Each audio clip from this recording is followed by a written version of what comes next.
നമുക്ക് ബേപ്പൂരിനെ കുറിച്ചൊന്ന് പറഞ്ഞു പോകാം. ഒന്നാം റൗണ്ട് പിന്നിടുമ്പോൾ റിയാസിന്റെ ലീഡ് അത് 1600 മാത്രമാണ്. കഴിഞ്ഞ തവണ ആ 1600 പകരം 4500 ഉണ്ടായിരുന്നു. അതായത് ബേപ്പൂർ മേഖല എണ്ണി തീരുമ്പോൾ 5000 മുകളിൽ ലീഡ് ഇല്ലെങ്കിൽ രാമനാട്ടുകര ഫറൂഖ് മുനിസിപ്പാലിറ്റികൾ എണ്ണുമ്പോൾ UDF ആണ് അവിടെ ലീഡ് പിടിക്കാൻ സാധ്യത. ഒരു റൗണ്ട് കൂടെ ഇപ്പോൾ പൂർത്തിയായിട്ടുണ്ട്. 16 റൗണ്ടിൽ 2 റൗണ്ട് ബേപ്പൂരിൽ പൂർത്തിയായിട്ടുണ്ട്. 2554 വോട്ടുകൾക്ക് PA മുഹമ്മദ് റിയാസ് ലീഡ് ചെയ്യുന്നു. 2552 വോട്ടുകൾക്ക് ബേപ്പൂരിൽ മേഖലയിൽ ഇത്തവണ 2000, അതായത് പക്ഷെ കഴിഞ്ഞ തവണ 12000 ഉണ്ടായിരുന്നു.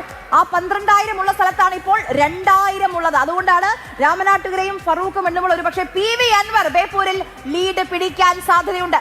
മന്ത്രിമാരിൽ പിന്നിലായിരുന്ന P പ്രസാദ് ഇപ്പോൾ മുന്നിലെത്തിയിട്ടുണ്ട്. 3 റൗണ്ട് കഴിയുമ്പോൾ ചേർത്തലയിൽ 1286 വോട്ടുകൾക്ക് P പ്രസാദ് ലീഡ് ചെയ്യുന്നുണ്ട്. 3 റൗണ്ട് കഴിയുമ്പോൾ ഒറ്റപ്പാലത്തും ഷൊർണൂരും. നേരത്തെ ഷൊർണൂരിൽ UDFന്റെ ഒരു ലീഡ് ആദ്യഘട്ടത്തിൽ നമ്മൾ കണ്ടതാണല്ലോ. ഷൊർണൂരിൽ ഇപ്പോൾ P മമ്മിക്കുട്ടി ലീഡ് ചെയ്യുകയാണ് 2776 വോട്ടുകൾക്ക്. 14 റൗണ്ടിൽ 4 റൗണ്ട് വോട്ടെണ്ണൽ പൂർത്തിയാകുമ്പോൾ ഇപ്പോൾ ഒറ്റപ്പാലത്ത് ഷൊർണൂരിലും 2 ലീഡ് ചെയ്യുകയാണ് LDF. P മമ്മിക്കുട്ടിയും K പ്രേംകുമാറും 2 മണ്ഡലങ്ങളും ലീഡ് ചെയ്യുകയാണ്.